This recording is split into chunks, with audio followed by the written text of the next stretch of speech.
Radio Spätkauf.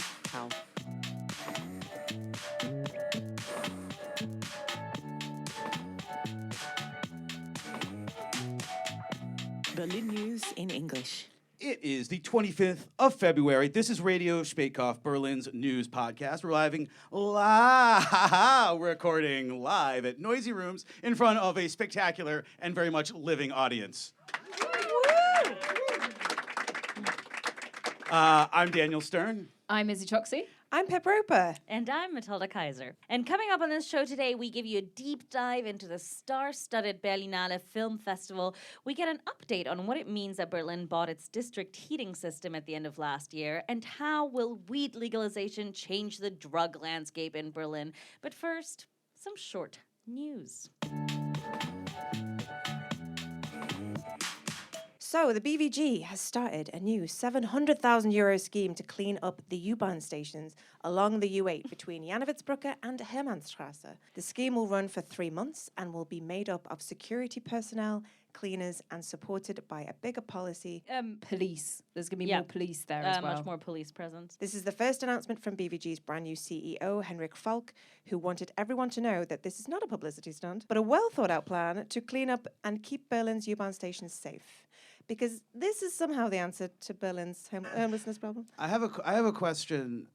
Scheme is like a British word for a plan, right? Yeah. Yeah, Like it's the like a plan- connotation it's a plan in that- American it's a English plan that's is written down. Okay. It's slightly shady. Yeah, or maybe like you imagine people with their fingers sort of Yeah, rubbing together tented at some fingers tapping gently as they scheme Yeah. to. I'm not sure what exactly. I have a little story to this. I was taking the U8 from Hermannstraße, and I walk down and I hear some kind of kerfuffle and somebody speaking into a microphone. There's lots of cameras, and it was our beloved mayor, Kai Wegner, announcing this scheme. And it was... Was he rubbing his fingers together? It like honestly, it felt borderline like, but he did this long speech, and I had to get the U-Bahn, but I watched some of it. I took a lot of videos. There was a little Verdi protest of like 5 people trying to protest the fact that BVG workers are overworked, underpaid, and all sick, right? And he, with the contenance of a nice CDU mayor, was able to speak over this thing in such an insane way. But then I just stood there and listened to what they plan on doing, and I think that the only way I could describe it is a mom telling their kids that they have to clean their bedroom. It was like, we will keep this clean. I have seen it before. It was very messy and very dirty, and people have heard about it. And I was like, yeah, Kai, have you ever fucking taken the U8? It was wild. And it felt like all he was saying was like, we're going to get some brooms and we're going to tidy up all together. And it was so, he did not understand the tone of the situation he was doing this in. There's people doing drugs like 10 meters behind him, and you cannot imagine the quantity of police that was there protecting him. He had 3 bodyguards, and it was just the most absurd situation to witness. So just to go back, a couple of episodes ago, we did actually an entire program on homelessness in the city. We did. That you and Dan hosted. And I think that you would probably agree that the answer to large addiction problems and people living in poverty and using the U-Bahns as a way to, U-Bahn stations as a way to survive harsh weather conditions, it's probably not going to be solved by some brooms, mops, and police presence. First of all, of course not. Like, that is not the solution. Like, that is the problem of the U8. It's not that it's dirty. Berlin is dirty. You guys, we live in a dirty city. It's a dirty city. And that's okay, right? Yeah, I walk around clean cities and I'm like, this is creepy. Yeah. I was in Munich recently, God. and every time I smoked a cigarette and would put it on the ground, I'd be like, oh God, oh no, I made it messy, and I would like put it in my pocket and run away. Like, this is a dirty city, and that's okay. Like, we love it also for that. But the problem of the U8, first of all, it's a place where people go and buy drugs. So the problem is not people who have addiction issues, right? Like, and you're not gonna get some like 20-year-old boys who are doing like a year work for a security company, by the way, called Boss, who are like now just gallivanting through the U8. I live off of Moritzplatz, and I see these guys now with their blue vests, and they could not be more useless. It is so funny, and it feels like mommy told you to clean the room, and now you're pretend cleaning the room. You're just like kind of putting stuff away, but it doesn't matter. And it's like, what we need is safe places for consume. We need needle exchanges, and all they do is shut these places down. And they're like, but we will clean it. And I was like, no, don't clean it. Take care of the people. Like, it's so inhumane. It's so inhumane. Yeah, I mean, to be fair, though, that the guys in blue vests are useless it's probably a good thing that your, like, paralegal, like, police forces are not actually good at their jobs. Yeah, I mean, they're on their phones. Like, they're on now, their this is just an old person rant. Back in my day, when the goons... security people would never be on TikTok. What accent was that? I don't know. That was just old person. It was just old person. But yeah, I because I take the U8 so much, and I do genuinely feel, and I realize that I'm ranting way off script, but I've been thinking about this for like 2 weeks straight, so I'm sorry. But I do realize that taking the U8 for people with children is very difficult, okay? Because you go down on Leinestraße. If you live off of Leinestraße, and let's say you're going to Hermannstraße, you are watching people smoke heroin and smoke crack, and it is a very intense thing to do with children. And I see people struggle with that, and I completely understand it. No, you know what? It's really not that big a deal. Like, you Google secondhand heroin smoke once, and you're like, it's not a big deal. And then you just don't stand right. It's not. I think if anyone's like, how do I deal with this with children? It's. I mean, I don't know. All my kids have grown up watching people smoke heroin. I mean, for me, it's a question of violence. Like, am I scared of like someone committing violence against them? And the other day we were down at the U-Bahn and Yannick, we're at Bodenstrasse, and the other day Yannick basically just said, to his friend, like, oh, you can't sit on the benches. That's where homeless people live, or that's where homeless people sit. And I was like, okay, so that's his understanding of this. That's as far as it really goes. Like, he's never experienced any violence or intimidation. So as far as I'm concerned, like, it's not really a problem until it gets to that level. And I mean, I personally have. I've been attacked twice, so maybe I'm coming at it from a different perspective.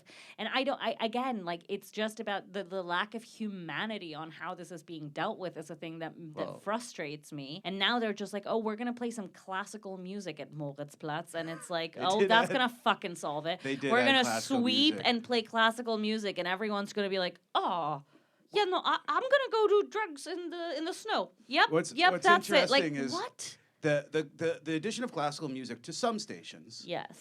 Like when you add it in the UFOMF, it's like, come on, it's already fancy at the new station. But like the idea, like in Berlin, it was to make a more pleasant like they didn't bill it as like and then if you look at this where other cities that have added classical music, it's like as an aggressive tactic to get people out. Like with LA, like we're adding classical music, so like it'll scare people from like hanging out here, and which is the most insane thing. At what point has classical music ever scared anyone to hang out? When it's on repeat and it's the same. No, they're not playing Mahler. Like they're playing. Yeah, it's like the Four Seasons. Yeah. It's pleasant. It's the exact channel you get at the dentist. Yeah. It's just like you can just lay back, relax, and get your teeth cleaned. Anyway, it's a stupid plan. It's not going to do anything, and it's costing us money that we need for other shit. There's my 2 cents on it. So moving on to moving on. Let's move on. on.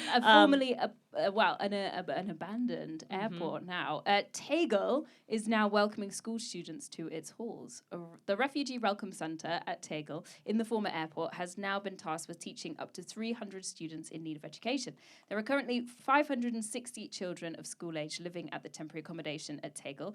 Education Secretary Gunter Wunsch has said that the children will switch to normal schools in the area after leaving the Tegel Welcome Centre. Overall, the Education Administration in Berlin estimates that there are around 2,000 children waiting for school places in Berlin. And Berlin could build nearly all the apartments that it needs up until 2040 without touching Tempelhof. That's good news, right? Wait for it.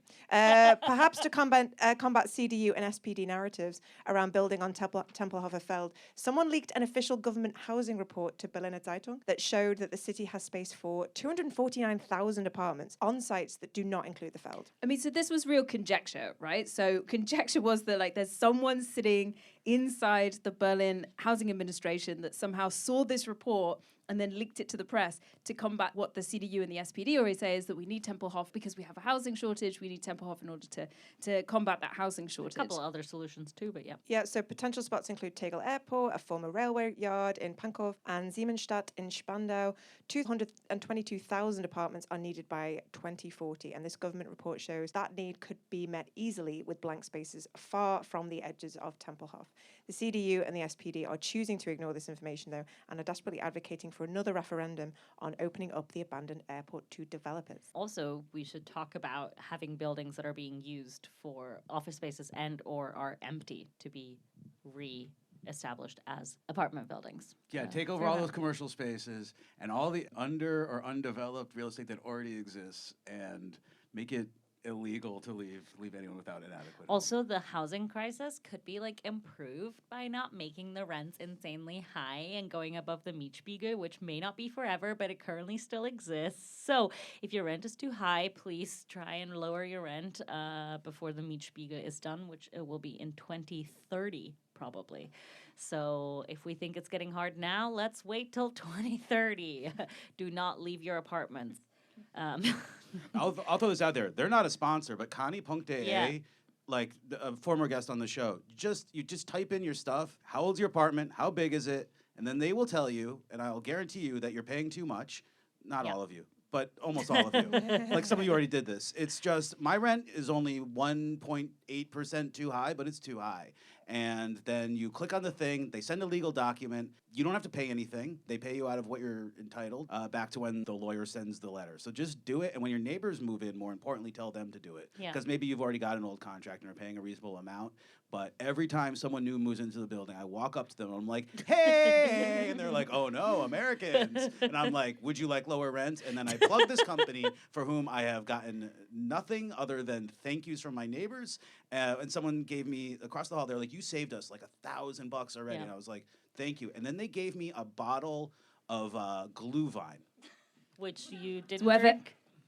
Absolutely worth it. Just to, like with Connie, though, I think because it caught someone out that I know who didn't realise this, because they're doing all of your legal procedural work, they will take a cut, and that cut is all the back payments. Yeah, so it's the you back are payment. owed Two-thirds of the back payment. two-thirds of the back payments that you're owed for illegally high rent, they will take. And then, but going forward, you get lower rent. So I think it's worth it. I mean, the back. They're not you'll taking still any money get- from you. They're not taking taking any money money. from They're taking money your from landlord. Who, the like, landlord. if you like your landlord, don't use this website. But think of it as like an investment in your future. It's a rather collectively good thing. Yeah. We're not like It keeps all the rents down. Yeah. And but again, I reiterate, the Mietspiegel is not forever, so you need to do this now. Like Slash, really, we need do a it long-term now. solution. Like Yeah, but And Izzy, I know. why do you always dream?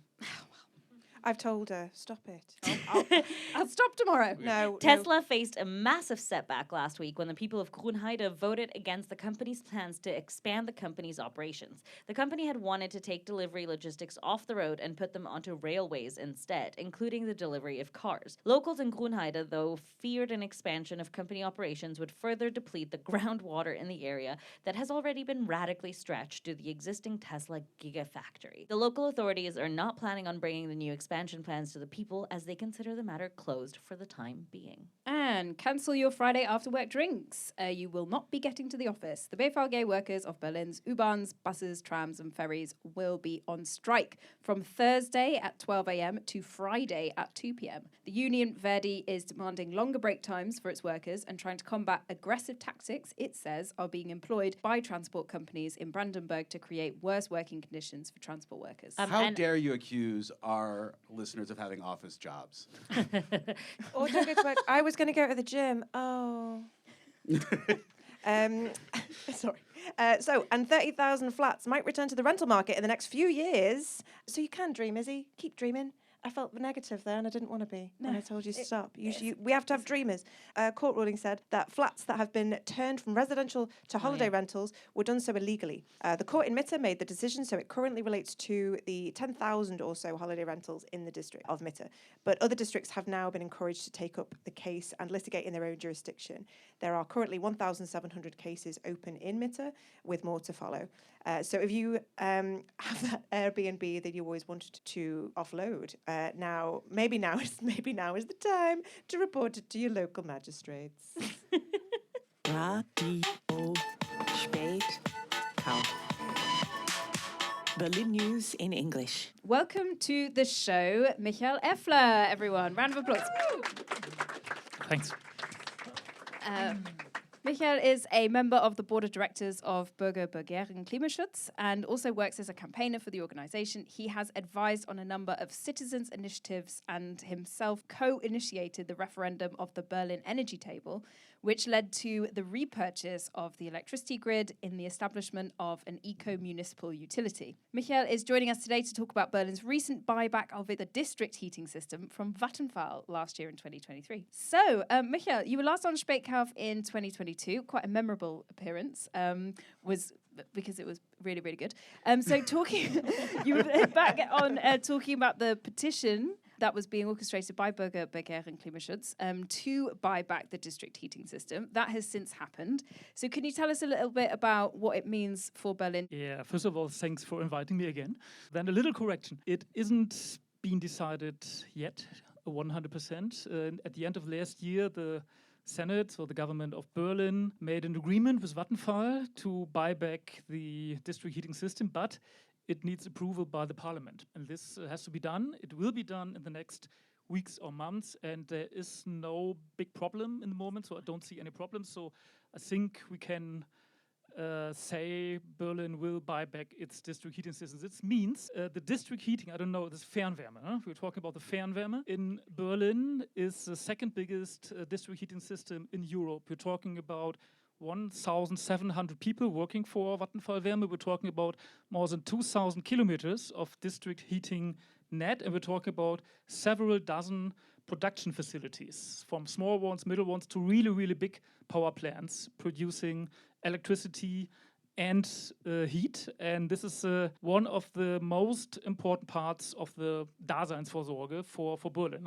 You mentioned the energy referendum 2013 on the electricity net. We bought back the water system, but the district heating system is still private or owned by Vattenfall, the Swedish state company. And with the district heating system, we can say we have more or less the main important things of the energy part of Daseinsvorsorge back under public and community control. And that's a big thing, I would say. And maybe for our listeners, the audience, and myself, who do not understand very clearly what the Fernwärme means, like having purchased it back, how does it affect us, the consumers? Fernwärme is a system, a net-based system for bringing heat into your home. So with pipelines, more or less, but more or less they are under the underground, and 1/3 of Berlin is served by that way. This system alone is responsible for roughly 1/3 of all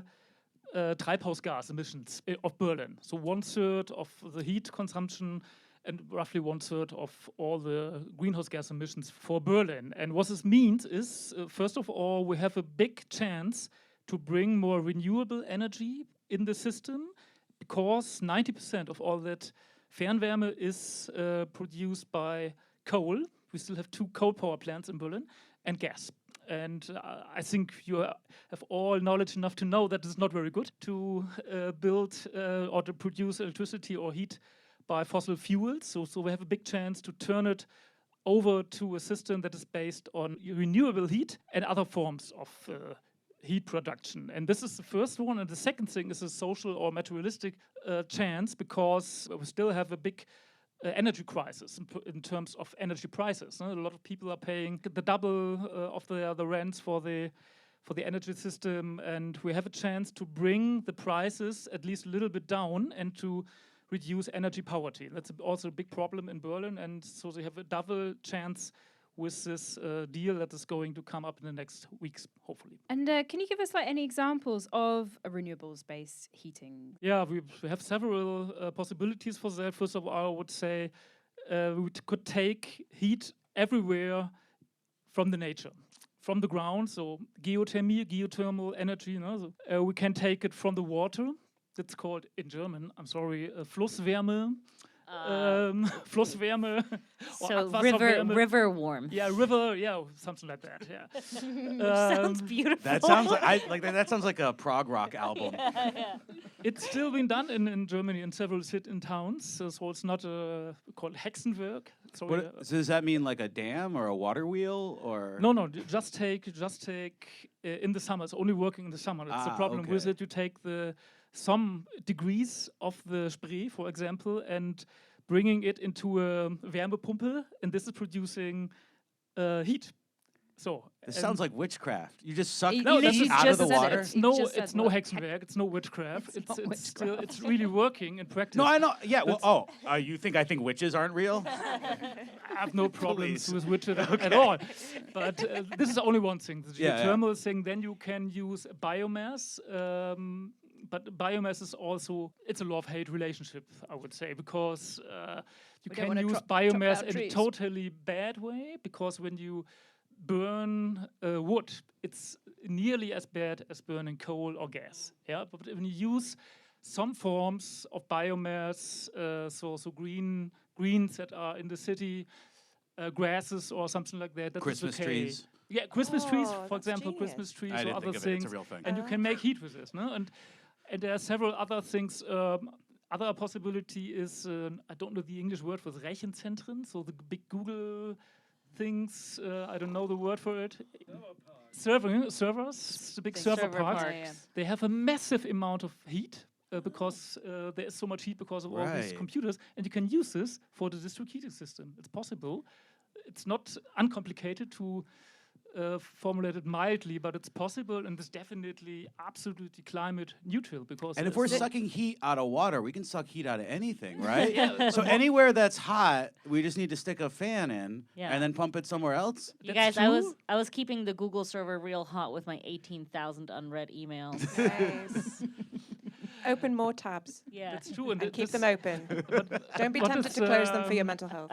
What is interesting to see is that what we're now doing is the absolute opposite of it should be done, because what we're now doing is to importing most forms of energy from Colombia, from Russia still, from other countries that violating human rights, for example, South Africa, who are in the form of oil, primarily. Coal, because coal mining is one of the most human rights violating forms of producing energy. It's really, really problematic, and also gas exploitation is really a big problem. But we have nearly all of that, what we need for the German or for the Berlin heating system we have in Berlin or in the region of Berlin-Brandenburg. So we don't need importing so much energy. Of course, we cannot do it from one day to the other. We need at least 10 years or so for the transformation, but it's still possible. And this is the big chance we can hopefully use with this buying back of the system. And Berlin does have targets, right? So it does have a target of reaching a certain amount of renewables energy by 2030, and then also completely renewables based by 2045. So it's not like this is a totally wild thing to do. This is something that actually is in the law, like we have to do it. So it's a question of how fast do we do it. And now that we have our own district heating system, the argument would go, we can do it more easily. Yeah, the thing is, regulation is one thing. It's good to make laws and regulations, but having the ownership of a company, of a big company, of a system, like in the housing sector, you mentioned the Enteignung question for the housing sector, is exactly the same. If you have the ownership, you have more influence on what the company is doing, on the investment plans, on all this stuff. You can avoid regulations, you can pay fines if you have enough profits.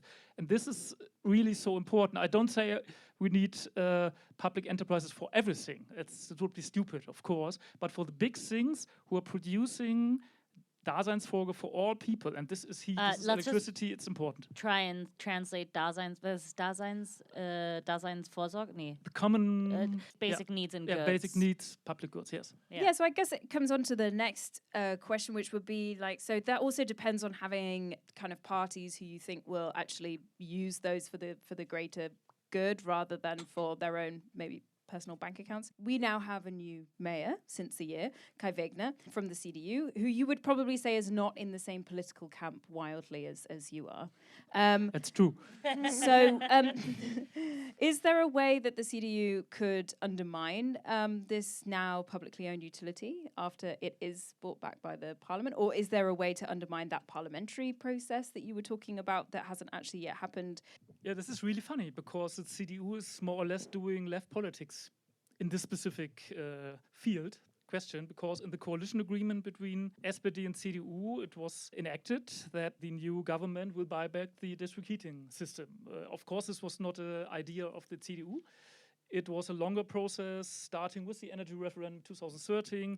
It was in the coalition agreement of Red, Red, Green 2021. And the Social Democrats put it also in this coalition agreement. So the CDU was not really pleased with it, but of course it was a compromise.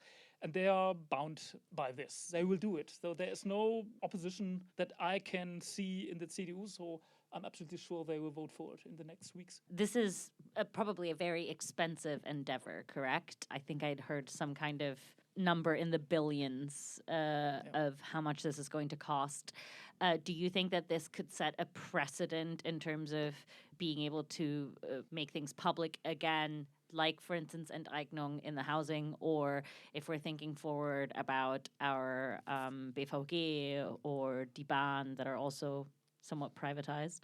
Yeah, the deal will cost Berlin 1.5 billion euros. It sounds maybe really big, but if you look at the facts, I'm talking of the second biggest district heating system in Europe, 2,000 kilometers of net dozens, I think it's nearly 100 of production facilities, 1,700 people.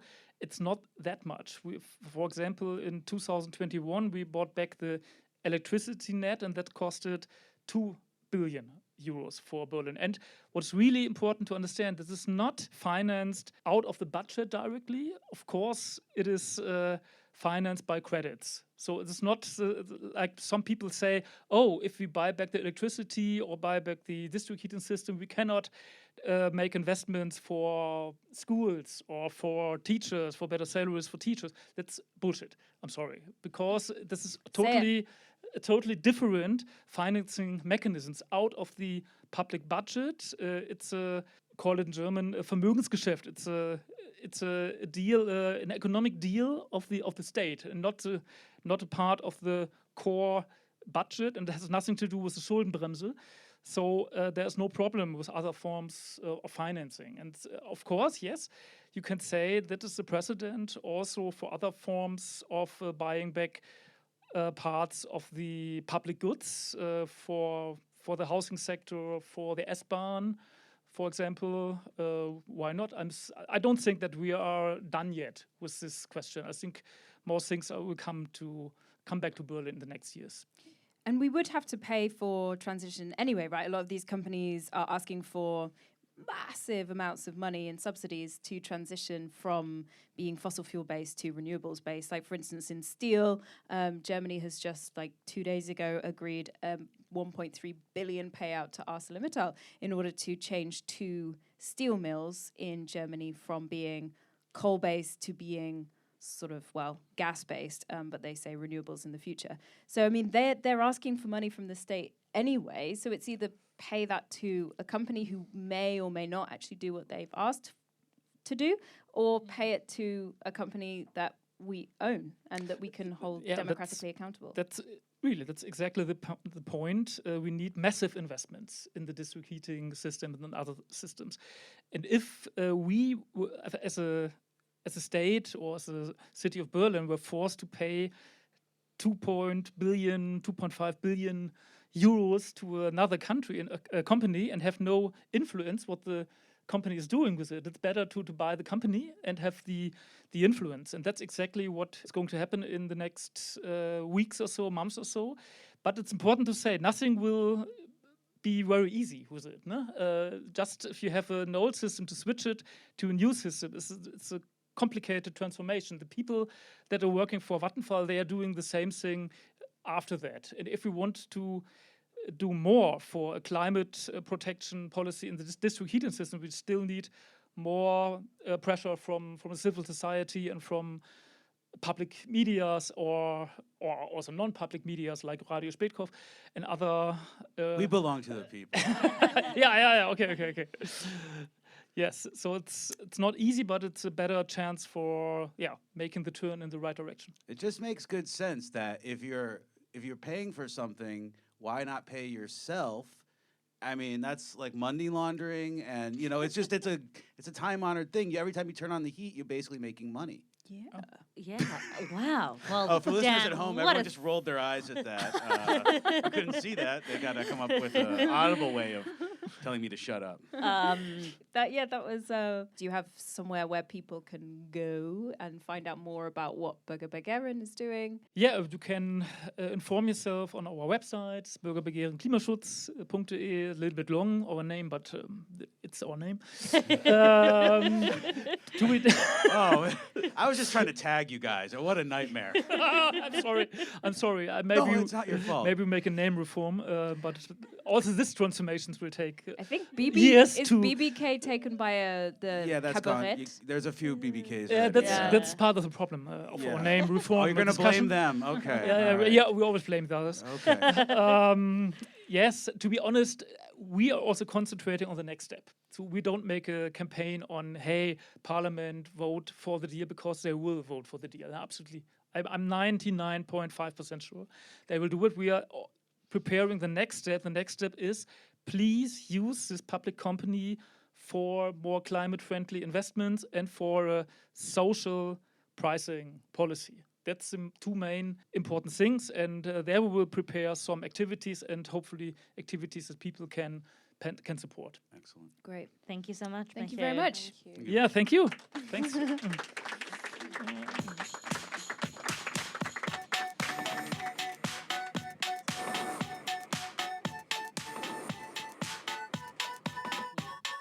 Speaking of Radio Spätkauf being for the people, here's my monthly request that you give us money. Pay the people. Yeah. So one-time donations are great, as are if you want to do like an ongoing gift, as they call it in public radio. You can find those things on our website. You can also just walk up to me on the street and hand me cash. We have to pay for things like hosting and other sorts of internet services and hardware and software. And I don't want to get a job. And if I have to get a job, we will end Radio Spätkauf forever, you guys. So just think of that. Just think of me working and how sad that would make you. Now on with the show. Wow. Radio Spätkauf. I feel like I shouldn't undercut our really earnest need for a few more donations. Yeah, By you saying really it's just like you just made it sound like I don't want to work. I Why know, don't you every just give me time. money on the I street? listen to like really classy podcasts to see how they do it, and I'm like, I should do it just like that. And then I sit down here and I'm like, give me some fucking money. Yeah, but you should lean into what you're good at, and if you're not good at being classy, then Oh, damn. then don't. Well, I'm sorry. But Also, for listeners at home, I just want you to know, yes, we gave Izzy 2 mics. And that was good. Yeah, see, I did it on purpose. I did it wow, on purpose. that Now you just don't you know know what? which How one's about which. I'll try and do it classy and without the making the two women from England sound the same. We are from hundreds of miles away from each other. oh, I mean, hundreds! Wow. there's only so many Hundreds of miles you miles. can be away from each Hundreds other of in Britain, but But I don't think we sound that. it's simple. maybe Okay, like I'm gonna 100. Well, I'm not to gonna my make another trained ear. announcement for donations. Dear listeners, thank you for your ongoing support in listening to this podcast. We appreciate everyone who just listens. However, for anyone who does have the capacity to send some money our way, either in a one-time donation or in an ongoing monthly donation, we have some costs that come with this podcast, be it equipment, hosting, other internet services. Hosting? Hosting on the Platform. website. Oh, right. Okay. Wow, Yeah, I you was don't know doing about these so things. well, Izzy, and then you just Sorry, I was just goodness, thinking we that was might get so a bit of I was so classy.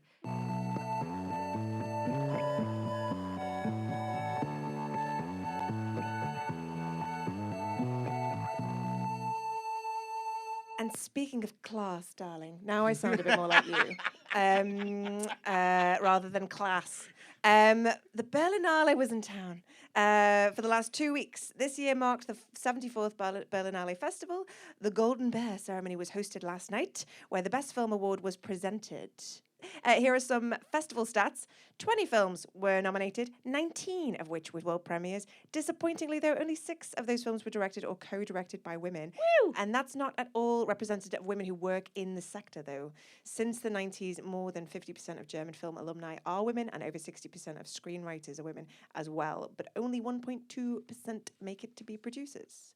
Work hard and get no credit or power. But overall, 30 countries were represented in the competition. And the winner is De Homie by French-Senegalese director Mati Diop, one of the 6 women directors of this year's festival. The film is extremely topical as it charts the return of 26 Benin bronze statues in 2021 that were stolen by French forces during a brutal pillaging of the city of Benin, formerly known as Edo, in the late 1800s. The bronzes ended up in France, and thousands still remain in French possession. Thousands were looted by French and British forces in the 1890s and found themselves scattered across Europe's museums through art market sales. Berlin broke precedent, actually, at the beginning of the Ampel government by returning over 400 stolen Benin objects in Berlin's museums. So Mati Diop was the first woman director of colour to receive a Golden Bear, which was presented to her by Lupita Nyong'o, the first black person and African to chair the jury.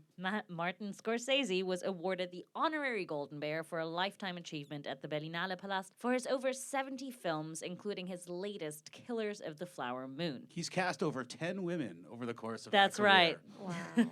But you know what? Thanks, Marty. Kristen Stewart was here promoting her film Love Lies Bleeding. Kristen made headlines, though, by eloquently answering awkwardly formed questions about her recent Rolling Stone cover, where she was pictured doing, in her words, the gayest thing ever. Emily Watson left with the Best Supporting Actor honour for her role as a terrifying nun.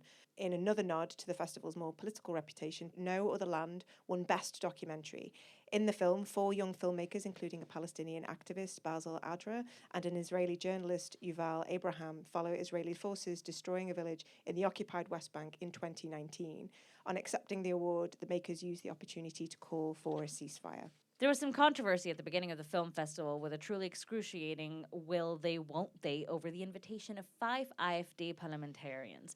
First off, the organizing committee of the Berlinale said yes, they were obliged to invite the AfD politicians because they had to keep the political invites balanced, and they were democratically elected after all. Then, after a massive public and online backlash, they were forced to retract the invites and said that actually, in the interest of protecting democracy, they couldn't invite them after all. There was then an officially orchestrated demonstration on the first night of the red carpet with actors holding up Protect Democracy and anti-AfD signs. I thought it was kind of funny when they were like, but maybe if they see a film, it will change their mind. And it was like, yeah, that's it. That's it. Watching Kristen Stewart, I beg your pardon. Watching Kristen Stewart be super gay, as she says, like, they'll be like, yeah. Well, it was like, so maybe they'll be less racist. So the jury was doing a press conference at one stage, and Lupita was asked the question, like, what would you have done if the AfD politicians had come? And she said something like, well, I'm glad that I'm not in a position that I have to answer that question, which was a very graceful way of answering it, I thought, but also like made quite a clear statement.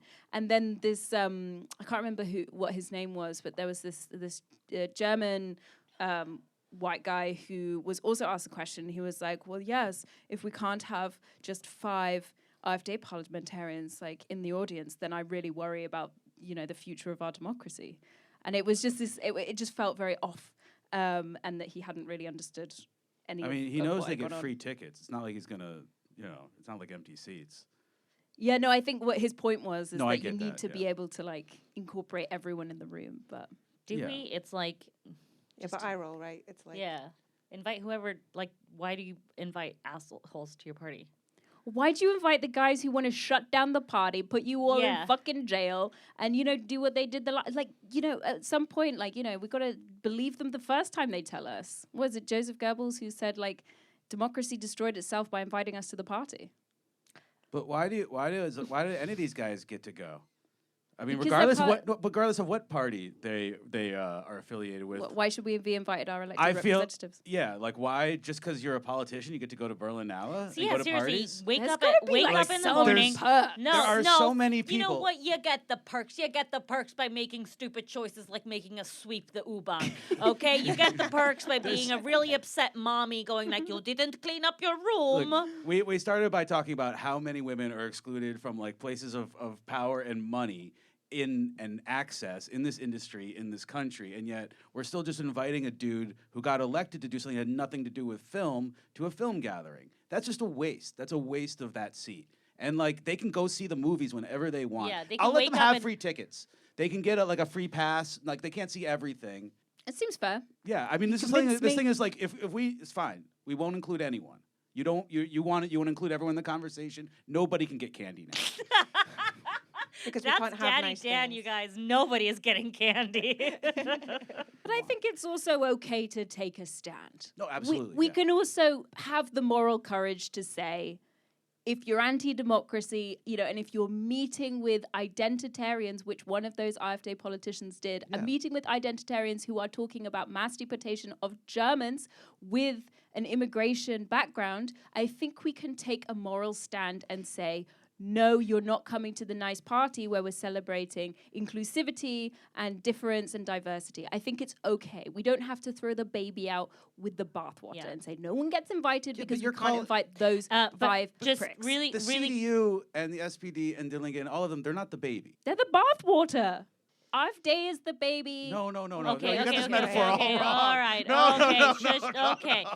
I just They're the toilet water. Don't flush the.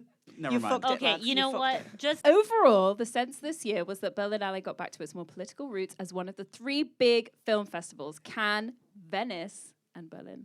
The others are better known for their more populist, crowd-pleasing picks for Best Film. After a rocky start, though, Berlinale used its platform to promote films that would otherwise not get showcased at such a high-profile event.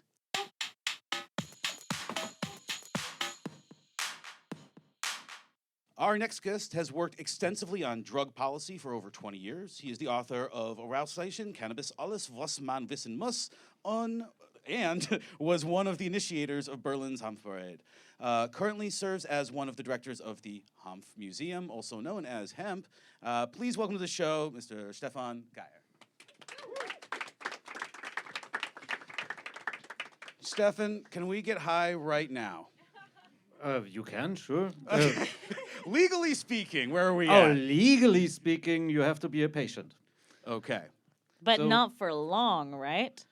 We hope so. Last Friday was a federal government decision to make cannabis legal. So regarding to plan, from the 1st of April, we will all be owning 25 grams of marijuana legally Okay. or hashish. And we will start to grow our own because everybody is free to grow 3 plants at their home. Okay, I have a couple of questions. First of all, the weight of the hash and marijuana is the same amount that's allowed? Yes. That seems like a weird policy. It's Maybe not made by someone who's familiar with either of these. It's even weirder because you can also have 25 grams of extract. So it's not a matter of the THC in there, Right. but the police will have small scales and they will. Okay, they don't want to have like 3 settings. Like then they have to go and you have to tear it to make sure. Yeah, okay. Now it makes sense as a policy. And that's 25 that you're allowed to have Everywhere. everywhere, like on your person. At Yes, home, you can have 50 grams, right? 50 grams only in your home. Yeah. So you can stash twice 25 grams at your home, but 25 grams everywhere is more than enough. Okay.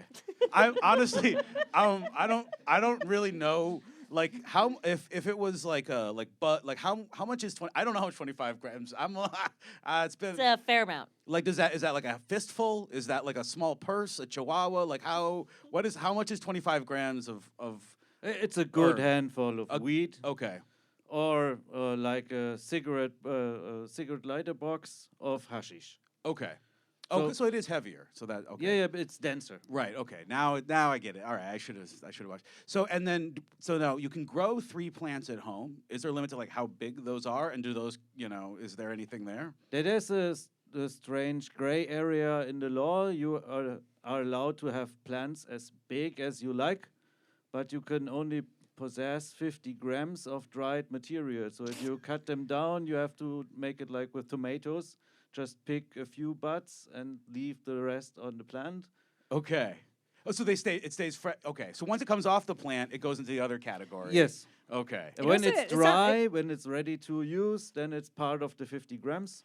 So maybe there's a way to put a kilo in a wet condition in your freezer or something Right. like this. Or the other side, if you go out of town and forget to water your plants, you could come home to a completely illegal situation if they've dried up on. Yeah, on if the you line. go to holidays, please ask a neighbor to wet your plants, or you come home to an illegal state of. A trustworthy neighbor. I love the picture in my head of them making these decisions in a room. They're like, okay, dry, okay, 50 grams, how much wet? Okay, wet as much as you want, but dry only 50. Okay, 25 for, just 20. It's just so funny. You've been working on this for a long time. In Yeah. terms of where we're at, was this the goal? Are you pleased with this result? Like how are you feeling about where we're at legally with the fight for legal cannabis?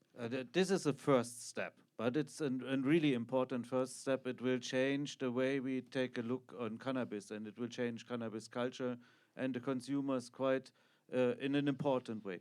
We will have 180,000 less prosecutions every year in Germany regarding cannabis, and we have the possibility for cannabis consumers to invent themselves in a new way, because we can be public. We don't have to be afraid of police anymore. If somebody's breaking in my door right now, I will not call the police, because I don't want them to see the possible 25 grams that might be there or might not be there. But in a couple of months, go. In a couple of months. So Come saying on rob in you and now. take the extra Okay, from the before 50. April 1st. Is there any fear that is April Fool's Day a thing in Germany? Is there any fear that this is a bit? There's a April, fear April. that there might be a further delaying of this law. Right. So we might not see the 1st of April, but we're really looking forward. The government is telling us that they will be able to deliver on the 1st of April, and would be fine, because on the 20th of April there's International Weed Smokers Holiday, and we would really like to celebrate this year with a legal joint. Well, I mean, we have publicized this illegally and not gotten in trouble, but at Comedy Cafe Berlin, we do a 420 show every year. We get very high and do improv, so just plugging it here now. It is not a good show. It is very, very bad, but super fun. I've never done it, but I'm sure it feels as you're doing amazing. Oh no, And then I no have one never. watching it No, thinks it's because anything. you are high in a way that stops being comfortable and time has stopped moving. Yeah, But and they're staring it's at you. very fun. Now, in terms of people, you talked about the arrests that won't happen. Yeah. What about people that are already being prosecuted or already being investigated or already in jail?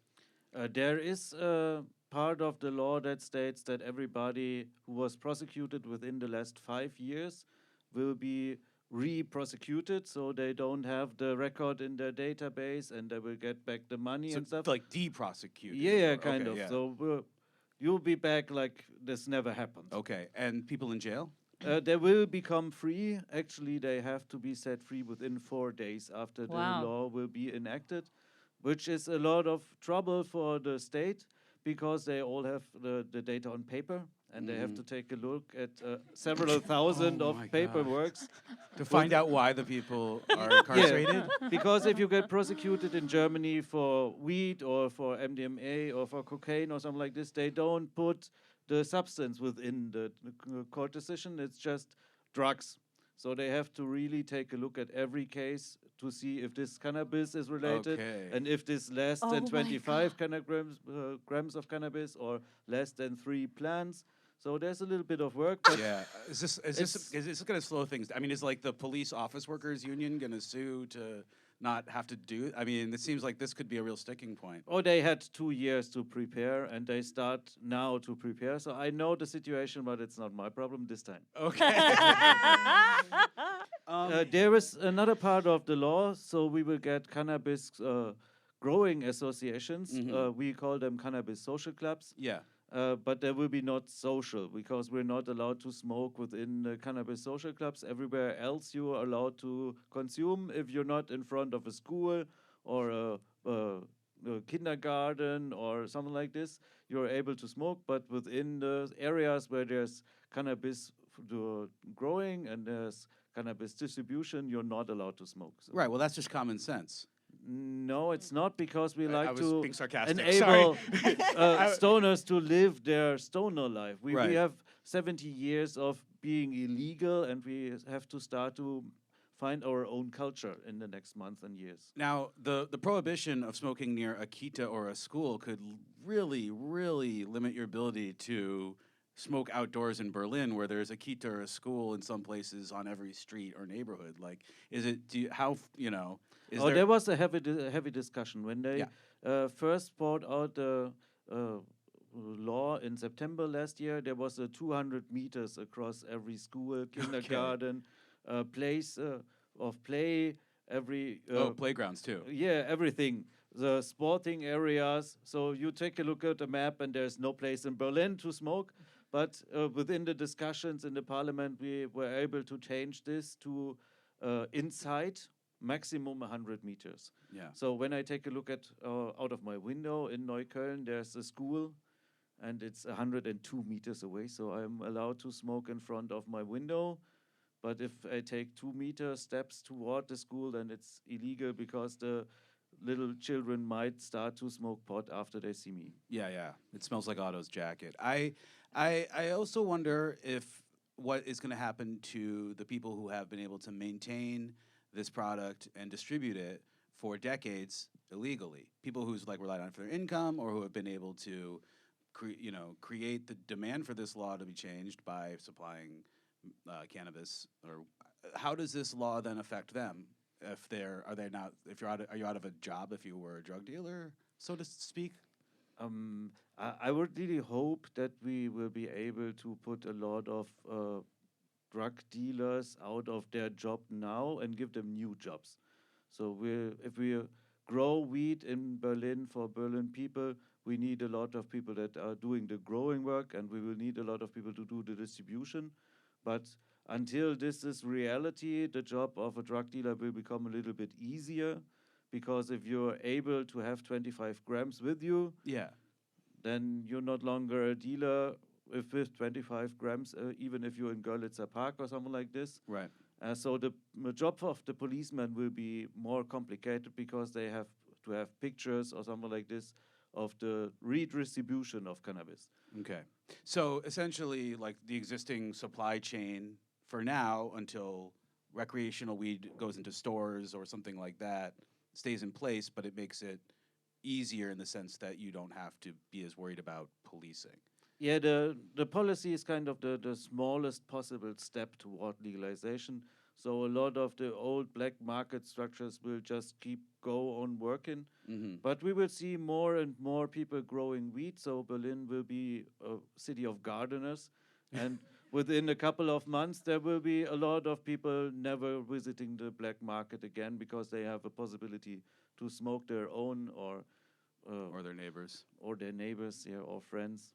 Or their social clubs. Yeah, we hope exchange. So. Right now, there's 15 social clubs starting to work in Berlin, and most of them have 100 to 200 members. But Berlin will need a couple of more. So for every 6,000 citizens, there will be the need of one cannabis social club, which is a couple of thousand in Berlin. Yeah, well, that's a fun project to start one of those, I would assume. Yeah, it's a lot of work, but looking forward for the next 2 years. There's paperwork to do it? Tons of it. Oh, no, We're never in saw that fucking coming. Germany. We love our bureaucracy. Yeah. We're world champion of bureaucracy. We can do it online, though, right? Not yet. Okay. They're working on it. It's crazy, because there's right now there's not even a form. So if I want to do paperwork, I have to go to the government, and we invent the paperwork I have to fill out in a couple of months. Next week, I have a meeting with the Federal Health Ministry, because they have to do a form of how to educate the members in Cannabis Social Club about harm reduction and safer use and stuff, and they don't have a clue. Okay, so you're gonna help them make the pamphlet. Yeah, I tell them how So you to wanna smoke educate weed. people how to smoke responsibly. That sounds fantastic. Is there anything people need to know about, like what they need to do in order to make sure things proceed as you hope? In Berlin, we're quite comfortable because in Berlin, the government don't like cannabis right now. We have CDU and SPD, so I'm pretty sure they will have a nay in the final voting in the Bundesrat. But if you live in a country in Berlin where there's Green Party involved in your local government, just send them an email or a letter saying, I'm really high right now and I want to be high in the next years. Please vote for cannabis, because the Green Party is kind of on the brink of changing towards nay. Okay, but even within our local government, do you affiliate with Greens or any party here? Because it seems like Berlin should be on the forefront of this, not behind it. Cannabis is not a real problem in Berlin. So cannabis is really low on the political agenda.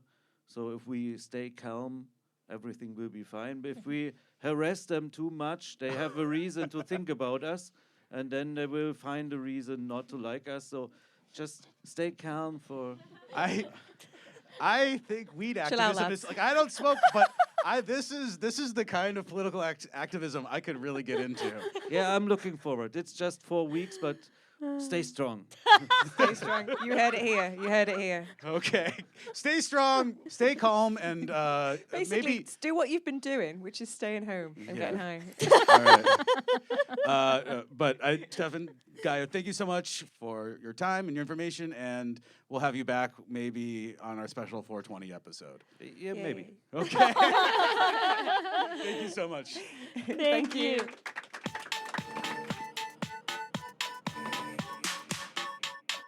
Well, our next guest is a drag artist, event producer, community builder who has spent over a dozen years contributing to Berlin's nightlife, as well as to queer communities in our city and beyond. Ladies and gentlemen, please welcome to the stage, Pansy. Oh, thank you so much.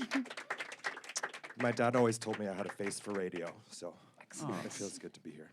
Fantastic. Yeah. Now, we're all gorgeous. Enough Goes of up. that. This is a good-looking group of people doing this podcast right now. Yeah, we are. Listeners at home. You have a lovely face. Thank you for radio. And anywhere else. Thank you so much. Let's just start with this. Can you tell us a little bit about Chez Pansy? Sure. Chez Pansy is a cabaret supper club that will be opening within the year. It is a restaurant serving some of my favorite cuisine from the American South, alongside classic French cuisine and delicious cocktails, drag brunch on Saturday and Sundays, as well as a stage, a dance floor for performances, for dance parties, for community events, different kinds of gatherings that I've been working on for many years. It's kind of the culmination of all of the work that I've done in Berlin over the last 12 years. Tell us more about like what led you to go from performing everywhere to wanting to have your own home, why Berlin also needs more spaces like this. Yeah, it seems like a conclusion of everything that I've done in Berlin. So briefly,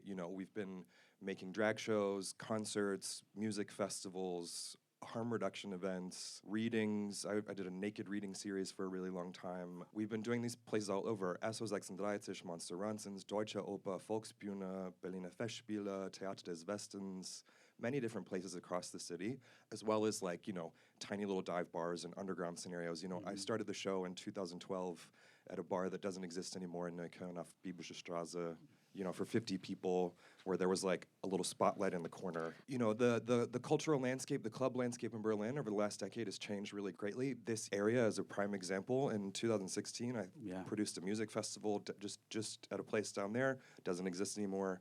Many of the clubs that used to be around here are closed. So many clubs are closing, especially clubs of this size, 200, 300 people or whatever, which is a really nice size stage to be able to provide up-and-coming artists, emerging artists, really weird experimental stuff. We've lost so many of those spaces, and they just don't reopen. So I think it's a really critical time to be able to provide not only this kind of stage, this kind of space, but also something that's queer immigrant owned, that supports specifically those communities, that loves Berlin. It's not about changing the cultural landscape. It's about contributing to it and embracing so much about what makes our city really special. Is the cultural landscape changing anyway, though? Yes, is it absolutely, more about, of course. I mean, that's any big city. It's always in a state of transit and a state of change, a state of amorphous being. We could sit here and complain and wax poetically about all the ways in which Berlin used to be better a decade ago or whatever, but I find that to be really counterproductive because we must also adapt with that change as well, right? I'm not the same person that I was a decade ago. I'm not producing the same kind of events, but I do come at it with the same intentions, the same desires, the same drives, the same care and that goes into planning. And so I'm looking forward to be able to grow with the city in a way that is beneficial for everyone, hopefully. And how far along are you with the plans of Chez Pansy? So I've been working with a business coach for the last 2 years. She specifically actually helps foreigners in Berlin open businesses, anything from restaurants to jam-making businesses, or one of her clients makes delicious homemade peanut butter, stuff like this, right? She kind of helps you navigate all the bureaucracy that we are so famous for here in Germany. We've progressed very far. The GmbH's open location has been found. We're now in kind of like the capital raising portion of the process, in which we're raising capital to then go to the bank to approve kind of all the renovations that need to happen to the space, the investment that I need to put in to make it exactly what we're planning. Yeah, the location is incredible. It has everything that we need. It ticks all of the boxes. Are you allowed to tell us where it is? Unfortunately, I'm not. This is always the part that gets really tricky because for safety reasons, people have asked me not to kind of acknowledge where it is as we're going through this process. So it's a bit of a double-edged sword because I'm so excited and I really wish that I could show it off. And I know that that would actually help us raise even more capital than we already could. But this is business, This is a world that I'm learning a lot about, and a lot of that world is quite vague, actually. You often think of these dudes in suits and these big corporate scenarios as the ones that have their shit together or whatever, but they are actually just as clueless as the rest of us. So. Are you accusing yourself of being a dude in a suit? I can be if you want me to be. The suit, for listeners, the suit he's wearing is of the Canadian variety. That is the drag of it all. You know what I mean? It's just it's, at the end of the day, it's just drag. So if I need to go in that meeting and put on a suit, you best damn believe I will be wearing a suit. But you've got some renovations to do, so is there... Yes, that's the point. So the reason why I'm here, thank you so much for inviting me to let me talk about this crazy little dream of mine, is that we're in the middle of fundraising, which part of that is a GoFundMe, a crowdfunding campaign. It's been going on for a month now. We raised 28,000 euros so far of a 52,000 euro goal. And the point of that is, as I said, to show capital for the bank for a larger investment, but then also once we're through that process, it is to repair the floor and the ceiling of the venue. So it has a practical purpose as well. This is the second time that I've done crowdfunding, actually. The first time was for a music festival that I produced in Berlin in 2015. And I swore I would never, ever, ever, ever, ever do it again because it is one of the most frustrating experiences of one's life, I think. I do not envy anyone that has to do it. It's a beautiful thing because it's really insane to see people kind of believe in what you're doing for literally nothing else than just wanting to support your dream. I think that is really humbling and mind-blowing. But it's also quite humbling in the sense that you literally have to beg every single person you know for money. Shamelessly. Well, I think if your resume is building crowds, then like crowdfunding is a pretty natural extension of that. It is, but it feels very it can feel very daunting, and it I have no shame. I get up naked I've pulled things out of my ass on stage. Like there's not much embarrassment happening in this body, but when it comes to money, it's always a tricky subject. You know what I mean? Because it's very personal to everyone, and to me, it's such a statement for someone to give money to something like this. It's such a radical act. These meetings that we're talking about, these dudes in suits, it's so easy for them to go to places and acquire capital or have access to that capital already, or just say they want to do this thing. But the queer experience is not that experience. And so it's really beautiful to watch our community come together, community that we've built over the last decade and doing the things that we've done. So it really is a love letter for Berlin in that way, not just from me, but I think also all of the extended family that I work with to make it happen. That's amazing. If people do not have the capacity to support financially, is there some other form of support that people could get. Yes, I mean, just putting the word out. If you go on the GoFundMe page, tinyurl.com/Chez Pansy, CHEZ. It's the French way. All my German friends like to say Chez, Chez Pansy. Just sharing through social medias or directly with friends, that helps more than people realize, I think. The cool thing about crowdfunding as well is that no donation or action is too small, and every single thing helps. If you have a euro gets us closer to that goal, The Instagram algorithm hates me right now. I think I've kind of tapped out all of the possible resources, so we're reaching that next phase where the extended community really pulling through has been a beautiful thing to watch. Yeah. Awesome. Well, thank you so much for Thank you.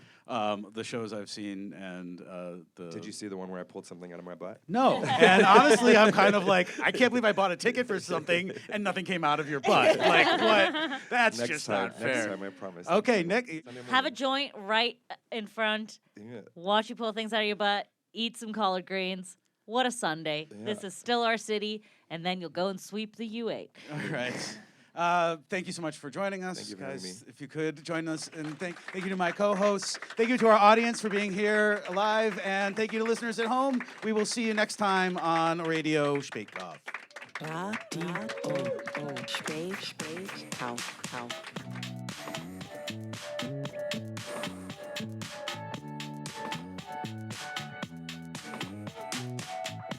Berlin News in English.